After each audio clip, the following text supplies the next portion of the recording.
Todos hemos visto con horror el daño que ha hecho esta dana en Valencia, ¿no? Que al principio uno casi no le daba tanta importancia, no sé si os pasaba a vosotros, pero yo al principio no le daba, pensaba, bueno, esto será una lluvia normal, pero después uno ve todos los destrozos que han habido, la vida de tantas personas perdidas, y yo no sé si en vuestra mente tenéis las imágenes de algunas escenas que hemos ido viendo por la televisión.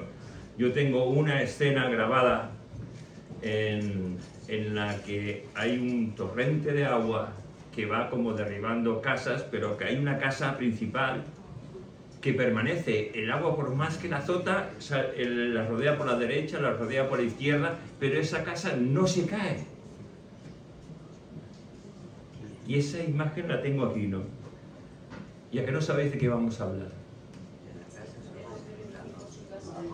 Del hombre que edificó su casa sobre la roca. Y vamos a ir al libro de Mateo. Y vamos a leer en contrapartida el mismo texto en otro evangelio. Para ello vamos a buscar Mateo 7, versículos del 24 al 27. Y después, si queréis, como es fácil, estamos en el Nuevo Testamento, Mateo es el primer libro, viene Marcos y después viene Lucas. Lucas capítulo 6, del 46 al 49. ¿Y por qué hacemos esto esta mañana? Porque Mateo da el punto de vista de cuando él estuvo allí y vio cómo Jesús hablaba. Y Lucas recoge el momento en que ciertas palabras tal vez se parecían perdidas, pero el Espíritu Santo hace que queden plasmadas para bendición de nuestras vidas. Vamos a ver. Cualquiera pues que me oye estas palabras y las hace, le compararé a un hombre prudente que edificó su casa sobre la roca. Descendió lluvia y vinieron ríos, y soplaron vientos, y golpearon contra aquella casa, y no cayó, porque estaba fundada sobre la roca. Pero cualquiera que oye estas palabras y no las hace, le compararé a un hombre insensato. Edificó su casa sobre la arena. Y descendió lluvia, y vinieron ríos, y soplaron vientos, y dieron con ímpetu contra aquella casa, y cayó, y fue grande su ruina. Nos desplazamos a Lucas 6, 46 al 49, que dice así: ¿Por qué me llamáis Señor, Señor, y no hacéis lo que yo os digo? Todo aquel que viene a mí y oye mis palabras y las hace, os indicaré a quién es semejante. Semejante es al hombre que edifica una casa, cavó y ahondó y puso el fundamento sobre la roca. Y cuando vino una inundación, el río dio con ímpetu contra aquella casa, pero no la pudo mover porque estaba fundada sobre la roca. Mas el que oyó y no hizo semejante es al hombre que edificó su casa sobre tierra sin fundamento, contra la cual el río dio con ímpetu y luego cayó, y fue grande la ruina de aquella casa. Amén. Yo creo que el haber leído estas dos porciones complementarias entre sí, creo que nos aclaran más lo que Jesús quiso transmitir, ¿verdad? Mirad, Jesús cierra el Sermón del Monte haciendo tres advertencias, porque todo esto está englobado dentro de aquello que es el Sermón del Monte que todos hemos oído o hemos leído. Dice tres grandes advertencias Jesús. La primera, que Él es la puerta para entrar al reino de los cielos, y pocos son la que la hallan. La segunda advertencia, no todo el que me dice Señor, Señor, entrará en el reino de los cielos. Y la casa que se fundó sobre un buen cimiento. ¿Qué podríamos destacar a primera vista de esta lectura? Pues que hay dos tipos de personas, ¿verdad? Es lo primero que podemos ver. Hay dos personas. Uno que construye la casa sobre un buen fundamento, y otro que construye la casa sobre arena, sobre sin fundamento. Pasa esto que pasa en común, el de construir esta casa para que nosotros podamos meternos en lo que Jesús estaba intentando hacer ver a los que le estaban escuchando. Cuando uno construía su casa, era para casarse, era para formar un hogar, era para formar su vida, era para hacer que los hijos de sus hijos tuvieran una referencia para siempre en sus vidas, para que vinieran sus nietos, para que el primogénito, en caso de que el padre falleciera, el primogénito era aquel que se tenía que hacer cargo de todo, y cargo de sus hermanos, y cargo de su familia. Sobre él caía toda la responsabilidad. Entonces, ¿qué es lo que Jesús está intentando transmitir? Que hay una persona que hace lo que es correcto, y hay otra persona que piensa, que no ve, y que ve la vida con simplicidad, con superficialidad. Dos tipos de personas. Pero antes de construir esta casa, la casa que uno prudente y otro imprudente construyó, llegan los dos, para que nos hagamos la idea, a un mismo lugar. Los dos empiezan a cavar, pero solo uno empieza a cavar hasta encontrar la roca. El otro se queda en la parte mucho más fácil, edifica sobre arena, y este hombre puede llegar a pensar, no pasa nada. Nunca ha pasado nada. Y el otro empieza a construir, a ahondar, a esforzarse hasta encontrar la roca, para poder hacer que su casa quede estable para siempre. Esta era la idea que Jesús quería transmitir. Y ahora, mirando esta idea que Jesús quería transmitir, ¿qué creéis que Jesús quería decir con que había que profundizar hasta la roca para poder edificar una casa? Pues mira, esa roca es Cristo. No hay otra roca sobre la que tú y yo podamos edificar nuestra vida. Porque esa es la comparación que Jesús estaba queriendo decir. Todo hombre, toda mujer construye su vida sobre un cimiento estable, esto es, sobre Cristo, o sobre un cimiento inestable, esto es arena. Y ya habéis visto que cuando vienen las inundaciones, vienen las lluvias, vienen las aguas desbordadas, el cauce natural de la vida toma su cauce, que aunque se han intentado poner barreras, no van a servir de nada, porque el cauce natural, en el momento que haya lluvia, que haya inundaciones, va a volver a ese mismo caudal para intentar llevarse todo lo que encuentre a su alrededor. Pero lo que nunca se llevará es aquello que esté fundado sobre la roca, sobre Cristo. 1 Corintios 10:4, y todos, dice, refiriéndose al pueblo de Israel en su peregrinar hacia la tierra de Canaán, dice, y todos bebieron la misma bebida espiritual, porque bebían de la roca espiritual que los seguía, y la roca era Cristo. Hermanos, Cristo siempre ha estado con ellos, está con nosotros, pero tenemos que hacernos una pregunta: ¿de dónde estamos bebiendo nosotros? Como el pueblo de Israel, ¿os acordáis de los talleres que hacemos acerca del pueblo de Israel? ¿De dónde bebes tú? ¿De dónde bebo yo? ¿Qué fundamento hay en nuestras vidas, en cada uno de nosotros? ¿Qué fundamento tienes? ¿Qué fundamento tengo? Porque yo mirando a este hombre, a estos dos hombres, puedo ver y pensar que los dos emplean los mismos materiales para construir ambas casas. Emplean los mismos recursos. Pero hay una diferencia entre esos dos hombres. Es el tiempo. El tiempo que uno emplea para construir su casa sobre la arena y el tiempo que otro emplea para construir su casa sobre la roca. Y esto nos habla a nosotros, porque nosotros estamos construyendo una vida, una casa espiritual. Es decir, la Biblia dice que tú y yo somos templo del Espíritu Santo. Ese templo, ¿dónde lo estamos construyendo? ¿En arena o en la roca que es Cristo? Estamos dedicando ese tiempo, ese esfuerzo para dedicar a construir correctamente esa vida, para que cuando vengan los malos momentos, para que cuando vengan las enfermedades, para que cuando vengan las críticas, para que cuando venga lo que venga y tenga que venir, no nos sacuda, sino que podamos permanecer firmes en la gracia del Señor. Ayer, hablando con un pastor, estábamos en una reunión, que más tarde veréis, acerca de los niños. Él comentaba que él tenía, creo que una niñita de 7 o 8 años.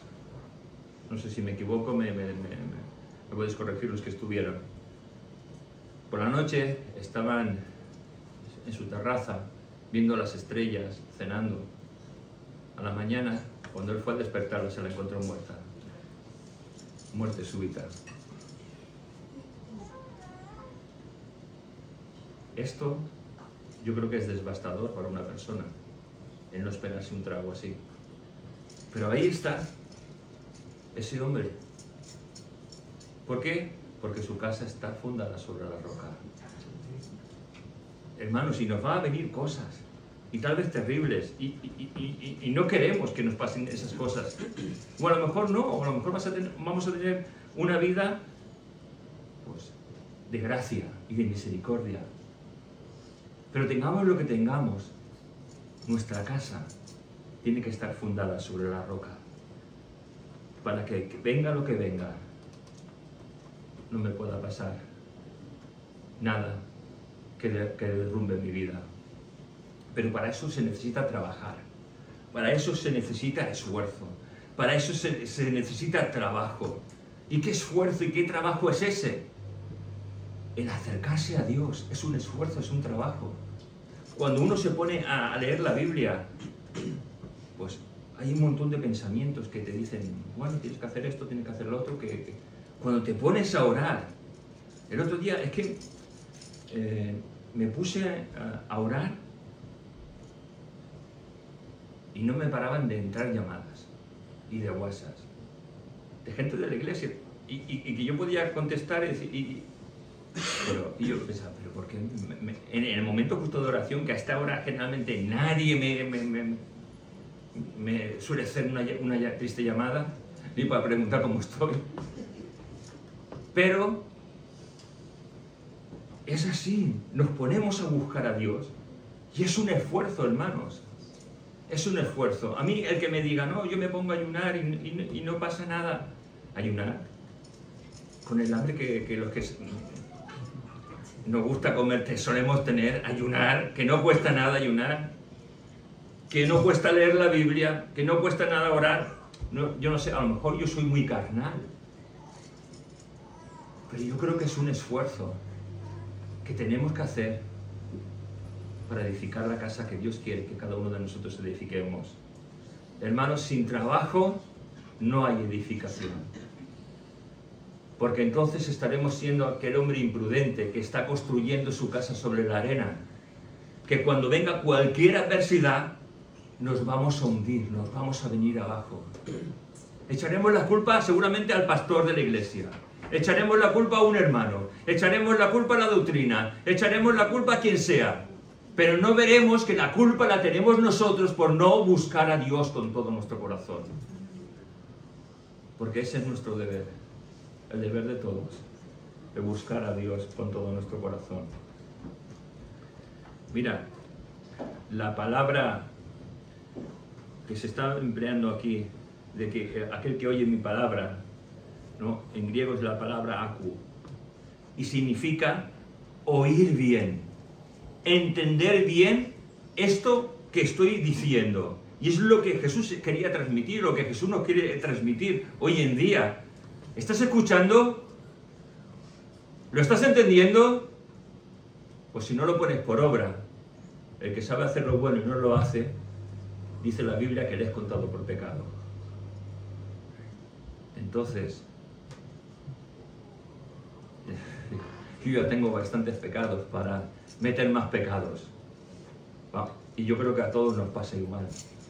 Busquemos a Dios, busquemos la santidad, busquemos honrar al Señor, Busquemos el seguirle, pase lo que pase. Mira, estos dos personajes yo creo que estaban convencidos de lo que estaban construyendo, tenían buenos elementos, buenos materiales, que lo hacían estéticamente visibles, como muy bonitas las casas y por dentro. Yo recuerdo que una vez fui con un hermano a hacer una boda, hermanos gitanos, ¿no? Fuimos y la verdad que era una casa en medio de un descampado que la verdad es que no se te apetece entrar ahí, ¿no? Porque dices, madre mía, si esto parece una casa sacada de esas de las películas de miedo, ¿no? Pero cuando tú entrabas en esa casa, era un palacio. Y las apariencias engañan. Las apariencias engañan, hermanos. Muchas veces aquello que parece muy bonito, muy fuerte, muy espiritual, nada, humo. Y aquel que a lo mejor, que parece tan insignificante, tiene su vida construida sólidamente sobre la roca, sobre Cristo. Las apariencias no les vale a Dios. Las dos casas podían verse casi iguales, casi idénticas a lo mejor, pero había una diferencia, hermanos. Por bonitas que fueran estéticamente, el cimiento. Era la gran diferencia, el cimiento. Nosotros vivíamos antes seguimos viviendo en la misma calle, pero vivíamos en un edificio en que no tenía cimiento. Porque cuando comenzaron a intentar cimentar, encontraron que había una cueva debajo de agua y no pudieron seguir cimentado, hacer el cimiento más profundo, tuvieron que llegar hasta donde encontraron. Y ese edificio se apoyaba sobre los dos edificios de al lado, sobre uno y sobre otro. Y así se construyó. Gracias a Dios nos cambiamos de piso y nos pasamos al de al lado. No sé qué es lo que es peor. Seguimos con el mismo problema. Gracias a Dios, el edificio de al lado es un edificio muy grande, pero bueno, ahí está, no pasa nada. Pero quiero decir que si hubiese un pequeño movimiento sísmico, ese piso se caería como un castillo de naipes. Cuando, no sé si habéis hecho algún castillo de naipes, a mí me gustaba mucho hacerlo de jovencito, y después hacías así, y todo volaba, se caía. Y es así, nuestra vida, buen fundamentada. El cimiento es donde la construcción es agarrada para tener firmeza. Las tormentas, las circunstancias difíciles, si estamos bien cimentados, no van a poder con nosotros. Mira, van a venir las pruebas, las dificultades, trabajos inadecuados, estudios que muchas veces van a embargar nuestro modelo de creer y de prioridades en las cosas de Dios. Hermanos, hay trabajos que ponen a prueba nuestra fe. Yo tuve un trabajo que puso a prueba mi fe. Y yo sé que hay trabajos que muchas veces van a poner a prueba vuestra fe. En algunos de nosotros, si estamos bien fundamentados en esa roca, vamos a salir vencedores. Pero si no estamos bien fundamentados en esa roca, hermanos, vamos a caer. Y cuando caemos y somos hijos de Dios, no vamos a perder la salvación, porque la salvación no se pierde. Pero habrá consecuencias que van a dejar marcadas nuestras vidas por siempre. Y esto es una advertencia para que tu vida no quede marcada por siempre. Porque los que llevamos más años en los caminos de Dios, sabemos que muchas veces hemos quedado marcados por siempre. Dios nos ha perdonado, sí, Dios nos ha perdonado, pero las marcas de no haber fundamentado nuestra vida sobre Cristo están ahí. Mira, podemos venir a la iglesia, cantar alabanzas. Incluso puedo venir y predicar, pero si mi vida no está fundamentada en Cristo, no sirve para nada. Hermano, no sirve para nada. Soy de aquellos que cuando lleguen al cielo diré: Señor, Señor, si en tu nombre yo prediqué, apártate, no te conozco. Apártate. porque tu vida no fue fundamentada sobre mí. Y hermanos, nuestra vida tiene que estar fundamentada sobre Cristo. Mira, cuando dejamos de congregarnos, yo no sé si hay alguien aquí que ha dejado de congregarse. Yo he dejado de congregarme. Pero bueno. Y cuando uno deja de congregarse, cuando empieza a venir a la iglesia, ¿cómo se siente? Te lo voy a decir, fuera de lugar. Fuera de lugar. Los cánticos ya no me dicen nada. Las alabanzas que antes me elevaban a la presencia de Dios tampoco me elevan. La predicación me parece un aburrimiento. Y me siento como si no sintiera al Señor. ¿Pero por qué me ha pasado esto? Porque he dejado de fundamentar mi casa sobre la roca. Si yo no leo la Biblia, puedo pensar que soy un hijo de Dios, que soy un creyente, que me he bautizado, que vengo, que diezmo, que ofrendo, que canto, que salto, que bailo, todo lo que quieras. Si no lees la Biblia, no tienes fundamento. Pero no leerla por leerla, sino leerla para ponerla en práctica. Pero es que yo llevo 80 años como si eres un apóstol, como si eres un profeta. Si tú no lees la Biblia, si tú no vives y experimentas la Biblia, no sirve para nada, no tienes fundamento. El fundamento lo da Cristo, leer la palabra de Dios, obedecerla, experimentarla, vivirla, vivir en santidad. Es lo que te hace que poco a poco vayamos construyendo nuestra casa sobre esa roca. Mira, aquí en esta parábola habían dos personas y un mismo terreno. Un terreno en el cual uno se esforzó, dio todo por llegar a la roca, y el otro no dio nada. ¿Sabéis? Cuando yo pienso en lo importante que es la familia, que es lo que primero que quiere destruir el enemigo, el diablo. Cuando pienso en lo importante que son los niños, ayer estuvimos en un taller de niños, mi mujer y unos hermanos más de esta congregación, ¿no? Cuando uno piensa en lo importante que son los niños, los adolescentes, y no somos capaces, hermanos, de cuidar a nuestros hijos, porque hay que trabajar y trabajar y trabajar. Eso no es así.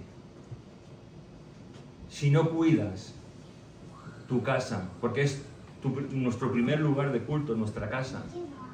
Ahí todos los hombres somos los pastores. ¿Lo sabéis, hombres? Que todos vosotros sois pastores en vuestras casas y que vuestras mujeres son vuestras ayudas idóneas. Mujeres, ¿sabéis que sois las ayudas idóneas? Que no sois las reinas de la casa. Porque algunas veces la mujer se cree la reina de la casa. Pero no hay reina ni rey. Está el Señor, que es el verdadero rey sobre el hogar. Y cuando el rey es la cabeza del hogar, hombre y mujer son complementados por lo que la palabra de Dios nos dice. ¿Entendemos, hombres, esto? ¿Entendemos esto? ¿Mujeres? ¿Sí? ¿Amén? Sí, alguna mujer no dice amén, no le gusta lo que he dicho. Bueno, después me apedreas. La verdad, Jesús, fijaos en Lucas, empieza Jesús a decir una cosa. Visto todo este panorama, ¿vale? ¿Por qué me llamáis Señor, Señor, y no hacéis lo que yo os digo?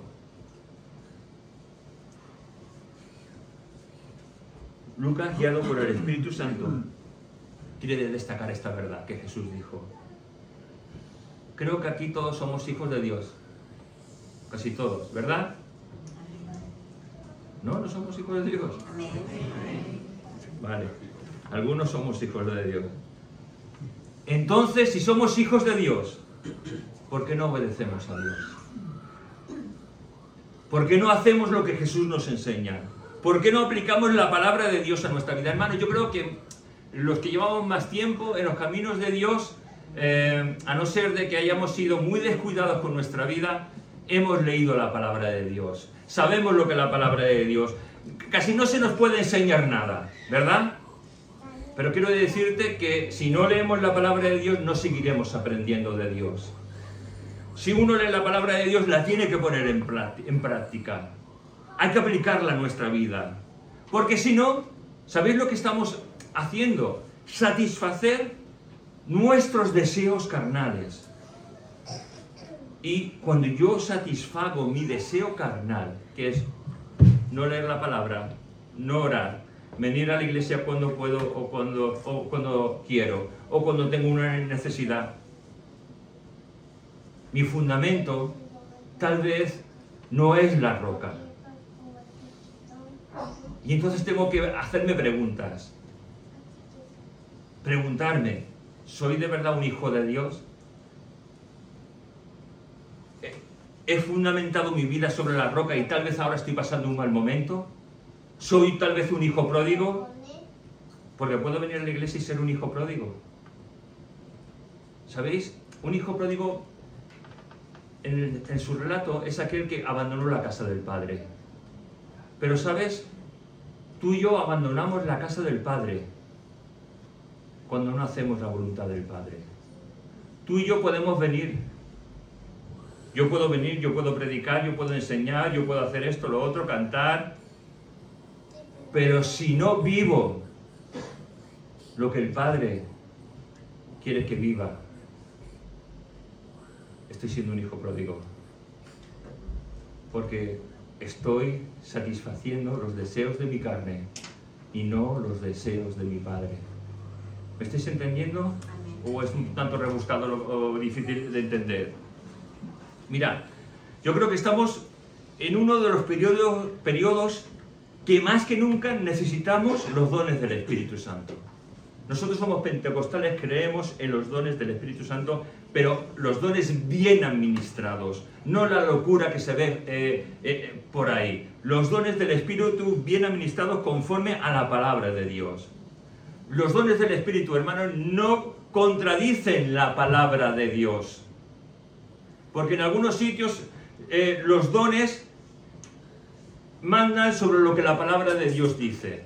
Y los dones espirituales que mandan sobre la palabra de Dios es carne, es mentira. Porque la palabra de Dios es la que manda y sujeta los dones del Espíritu Santo. Es la palabra de Dios la que guía al Hijo de Dios en todo momento. Pero necesitamos los dones del Espíritu Santo. La verdad es que una vez me invitaron a predicar en una iglesia a la que nunca más he ido. Hubo un don de lenguas y su interpretación. Eso era un ataque hacia otra persona. Después hubo otras lenguas y otra interpretación, la autodefensa. Y después salí yo a predicar. Yo no sabía qué hacer. El sermón que tenía Nordí, el decir que lo que ahí estaba pasando era fuera de lugar, fuera de orden. Al final, yo no sé ni lo que di, pero no he vuelto más. Hermanos, los dones del Espíritu Santo nunca son para dañar ni para atacar. Los dones del Espíritu Santo son para edificar, consolar y exhortar. Mira, 1 Corintios 13:3, ahí te lo dice: edificar, exhortar y consolar. ¿Qué hacen los dones del Espíritu Santo? Confirmar la verdad de la mentira. Mira, cuando Pablo y Silas estaban predicando y iban a orar, había una muchachita que decía, me ha apuntado lo que literalmente esta muchachita decía: estos hombres son siervos del Dios Altísimo que os anuncian el camino de la salvación. ¿Tú os imagináis? Mira, cogemos a Francisco y a Edwin, que van a predicar, y sale alguien y dice: Francisco y Edwin son siervos del Dios Altísimo que predican la palabra de verdad. Y esto un día, 2 días, 3 días, 1 semana, 2 semanas. ¿Cómo quedarían Francisco y Edwin?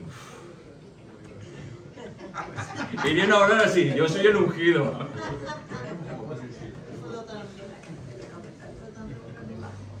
Irían en una nube, ¿no?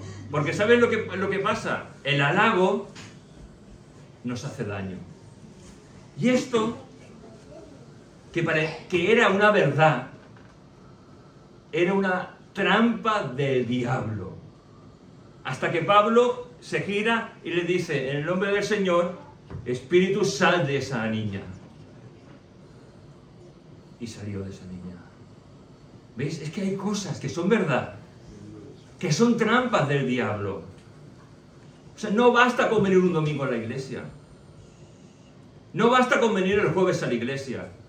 Puedes venir el domingo, puede ser el jueves, pero tu casa está sin fundamento. Porque el fundamento te lo da Cristo. Y Cristo te hace aprender y amarle cada día más y más. Te hace amar la palabra, te hace amar tener comunión con Él, te hace amar la santidad, te hace amar la paz, te hace amar el gozo. Fundamento, Cristo. Cristo, solo Cristo. Y la verdad es que Pablo, cuando hace esto, se da algo muy importante. Se da cuenta de algo muy importante que muchas veces nosotros vemos, pero que a veces permitimos. Que la luz y las tinieblas no pueden estar juntas. O estás andando en luz o estás andando en tinieblas. No puedes andar en luz o en tinieblas. No podemos, hermanos.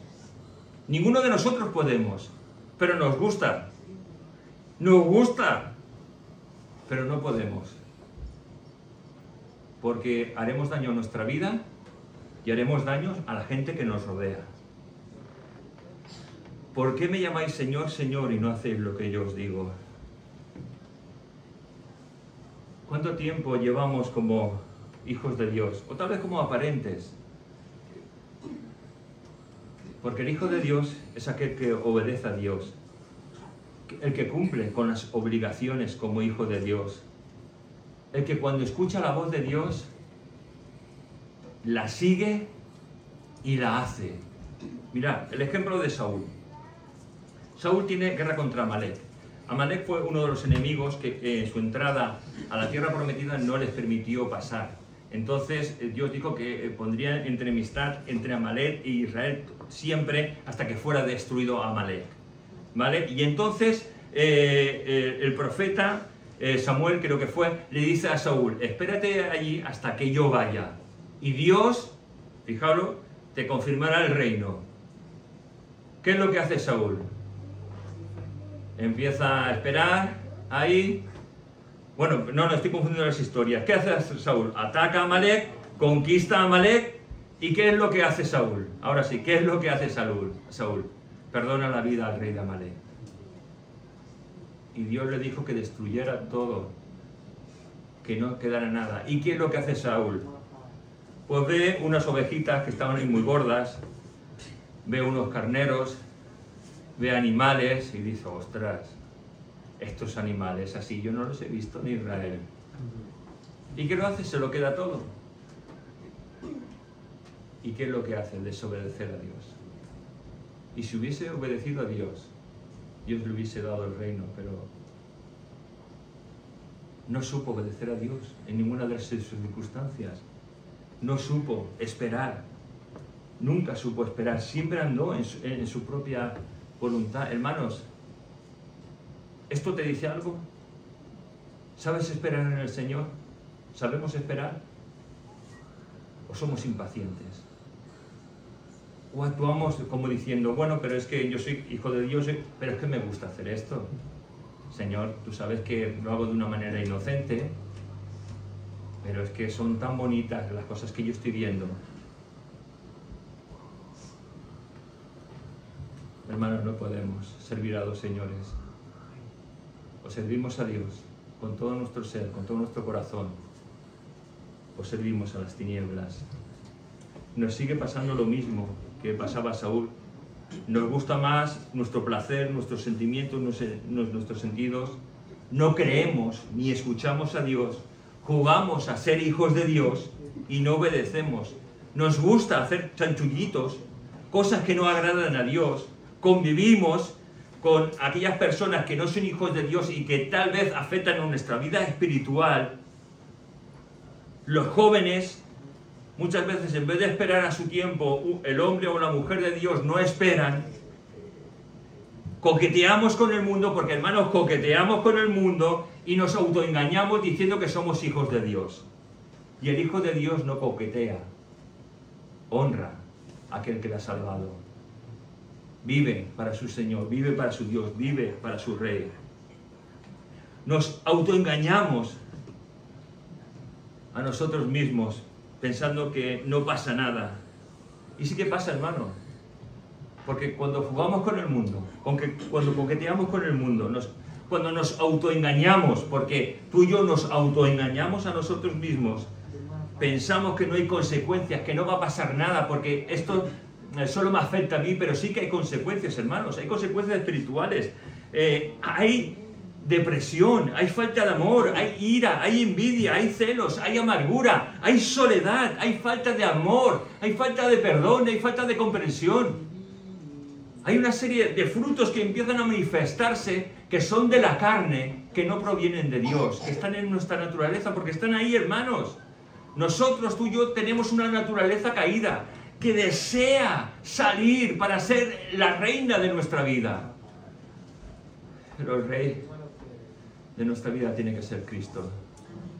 Tiene que ser el Señor. Mira, tú y yo somos maestros del autoengaño. ¿Hay algún maestro aquí? ¿No? ¿No hay ningún maestro? Todos sois maestros, todos nosotros somos maestros del autoengaño. Porque nos engañamos tantas veces a nosotros mismos, diciendo no pasa nada, pero sí que pasa. Hermanos, no podemos engañarnos unos a otros. Podemos tener apariencia de piedad, pero aquel que nos ve en todo momento y en todo lugar no le podremos engañar jamás. Somos especialistas en dar rienda suelta a nuestros caprichos, a nuestras emociones, a hacer nuestra voluntad y no la voluntad del Señor. Y este es el problema de esta generación. Hermanos, estamos en una generación débil, porque nos han inducido y nos han hecho creer que tenemos que ser felices a toda costa, que tenemos que llegar a una serie de objetivos en nuestra vida para satisfacer nuestras necesidades y la de los nuestros. Y eso no es verdad. La única necesidad que tenemos que autosatisfacer es ser llenos del Espíritu Santo, ser llenos del Espíritu Santo. ¿Por qué ser lleno? Porque fuimos en un momento sellados con el Espíritu Santo. Un día los que tuvisteis el bautismo del Espíritu Santo, tuvisteis el bautismo del Espíritu Santo, y eso os da un poder sobrenatural sobre el pecado y sobre ciertas cosas espirituales. Pero hermanos, cada día tú y yo necesitamos ser llenos del Espíritu Santo, si no somos llenos por los frutos de la carne. ¿Entendemos esto? Ser llenos del Espíritu Santo. Queremos hacer nuestra voluntad y no la de Dios. Y fijaos en esta historia que os he contado de Samuel y de Saúl. Samuel, cuando ve a Saúl, le dice: ¿qué agrada más al Señor? ¿Que le ofrezcan holocaustos y sacrificios, o que se obedezca lo que Él dice? El obedecer vale más que el sacrificio, y prestar atención más que la grasa de carneros. Lo que Dios quiere es que le obedezcamos, obediencia hacia Él. Mira, el fundamento de la iglesia es Cristo. Todos de acuerdo. Es Cristo, eso es indudable. Pero está llevado por tres características esenciales que nos muestran la palabra acerca de ese fundamento y de cómo la iglesia tiene que funcionar. La primera, uno, por decirlo tal vez, parte de esos fundamentos es la predicación de la palabra de Dios.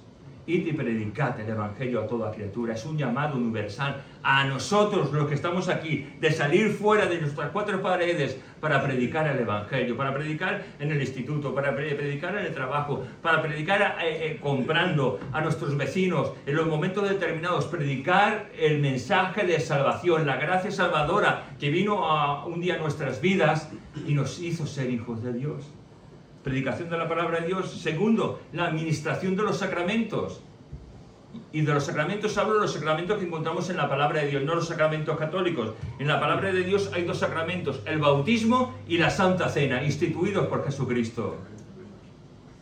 Y la Iglesia marcha sobre el bautismo y la Santa Cena. El bautismo es la identificación con la muerte y resurrección de Cristo. Y la Santa Cena, como hoy, cada vez que vamos a participar de ella, estamos recordando que Cristo dio su vida por ti, que la dio por mí, que siendo pecadores Él vino a buscarte a ti y a mí sin tener nada. No éramos buenos, hermanos, no eras bueno, eras malo y perverso como yo. Pero la gracia de Cristo vino para darnos vida y vida en abundancia. Y la tercera cosa sobre la que la Iglesia anda es el ejercicio de la disciplina. ¡Wow! Ejercicio de la disciplina. Y la disciplina se ejerce respecto a la palabra de Dios y se expresa conforme a ella. En Mateo 5:16 dice: así alumbre vuestra luz delante de los hombres, para que vean vuestras buenas obras y glorifiquen a vuestro Padre que está en los cielos. La Iglesia tiene que ser luz. La Iglesia tiene que ser un referente. La Iglesia tiene que ser distinta a la gente que nos rodea. No participamos de los mismos eventos, no participamos de las mismas cosas. Y podemos decir, pero si es que haciendo esto no pasa nada. Sí que pasa. Contaminas a tus hermanos. De verdad, hermanos, yo creo que estamos en un tiempo en que la Iglesia tiene que ser más santa y más pura que nada. Porque, ¿saben lo que está pasando? El mundo nos está contaminando. No pasa nada ir a cenar, ir a beber, ir a una discoteca, no pasa nada, no pasa. Sí que pasa, hermanos, se pierde la santidad. Y sin santidad, dice la palabra de Dios, nadie verá a Dios. Amén. Hay que buscar la santidad. Echar ese fundamento que es Cristo. Mira, una vida pecaminosa e incoherente de un creyente daña a la Iglesia. Una vida incoherente y pecaminosa daña el testimonio de Cristo en medio de su Iglesia. Todos aquellos creyentes que viven vidas descontroladas son una ofensa a Cristo. Todo aquel creyente que no es un ejemplo de santidad es una ofensa a Cristo. Y tú y yo tenemos que ser personas que honren y glorifiquen a Dios en cada momento de nuestras vidas, por difícil y duro que sea. Mira, en 1 Corintios 5, mira hasta dónde llega la expresión que utiliza Pablo acerca de un hermano que vive en pecado. Dice, se ha entregado a Satanás para destrucción de la carne, a fin de que el espíritu sea salvo en el día del Señor. Pablo pensaba, este es un hermano, pero ahora está viviendo en pecado, en un pecado que no quiere dejar, expulsado, dejarlo, que no contamine más a la Iglesia, para que llegue a ser salvo. Que Satanás haga lo que quiera. Bueno, no va a hacer lo que quiera, va a hacer lo que le permita Dios. Porque sabéis una cosa, muchas veces decimos que Satanás no, Satanás tiene una correa. Y Dios es el que mueve esa correa. Dios es el que las tira. ¿Habéis visto esos perritos que se van corriendo 4 o 5 metros y después los tiras para atrás? Pues Dios tiene esa correa. Permite, se acabó, y la otra vez. O sea, Dios es el que tiene el control de todo. No el enemigo, no pienses eso. Dios tiene el control de todo de nuestras vidas, aunque no entendamos nada. Dios tiene todo el control porque Él es Dios. Todo lo demás son criaturas. Y la criatura, por fuerte que sea o débil que sea, está supeditada a la honra y gloria de Dios. Dios es el que tiene el control de todo. Mira, no sé si habéis oído hablar de un hombre llamado John Wesley. Este fue un famoso predicador en Inglaterra que trajo un gran avivamiento. Por su forma de predicar se le prohibió predicar en las iglesias. Pero él dijo, no me importa, si no predico en una iglesia, predicaré públicamente. Y empezó a predicar públicamente entre los mineros, entre aquella gente más ruda, más fuerte, bebedores, etc.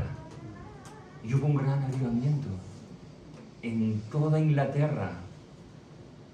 No se le permitió predicar en las iglesias, pero predicó fuera y Dios bendijo el corazón de este hombre, trayendo fruto y fruto en abundancia. Mira, cuando él se hizo cargo de una iglesia, en esa iglesia habían 600 personas. ¿Y sabes lo que hizo Wesley? Empezar a predicar de la santidad. De la santidad. La santidad. Y ponerlo en orden sus cosas. Disciplina, orden, disciplina, orden. De 600 personas quedaron solo 300 personas. Pero se quedaron aquellos que amaban a Dios con todo su corazón. Que si fueron disciplinados, aceptaron la disciplina, porque sabían que esa disciplina no venía como un castigo, sino venía como una restitución para que Dios fuera glorificado en sus vidas. ¿Qué tipo de creyentes somos? ¿Cómo estamos edificando? ¿Estamos en la roca o estamos en la arena? Mira, está el terreno, están los materiales, está el arquitecto constructor y está el fundamento. Ese fundamento maravilloso, increíble que es Cristo. Podemos pensar que somos cristianos y que todo está hecho. No todo está hecho. El cristiano tiene que andar y vivir conforme a la palabra de Dios. Todo está hecho para salvación en la cruz del Calvario. Pero nosotros, aquellos que seguimos a Cristo, tenemos que obedecer y amar esa palabra que nos ha rescatado. No sé si somos creyentes o somos convencidos, porque el creyente es el que sigue a Cristo, el convencido es aquel que sabe que hay un Dios que puede venir a la iglesia, que incluso puede predicar, puede cantar, puede tocar, pero aquel convencido no es un creyente, porque no tiene su casa fundamentada sobre la roca. El creyente tiene su casa fundamentada sobre la roca. Ama la palabra de Dios, ama tener relación con Dios, ama servir en la iglesia, ama el que Dios sea glorificado en medio de la congregación de los santos. Y Dios está pidiendo de cada uno de nosotros que edifiquemos bien nuestra casa sobre la roca.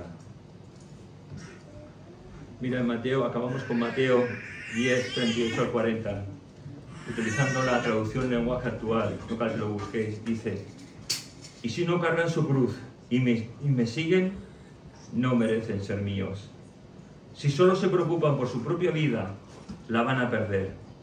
Pero si están dispuestos a dar su vida por mi causa, les aseguro que la van a ganar. Hermanos, el perder con Cristo es ganancia. El ganar en este mundo es pérdida.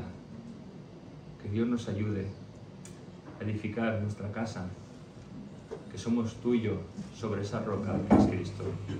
Vamos a acabar con una oración. Señor, te pedimos que tú nos hables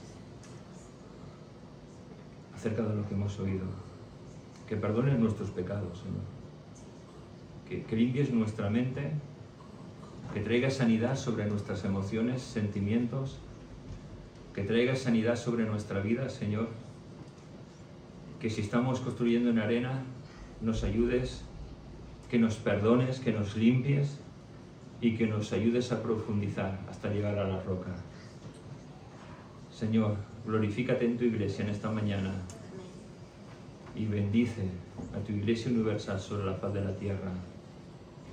Trae un despertar sobre nuestras vidas, Señor, y llénanos de ti, porque solo tú, Señor, eres nuestro fundamento. Amén. Y queremos que así sea. A ti sea el honor, el poder y la gloria por los siglos de los siglos. Amén. Amén.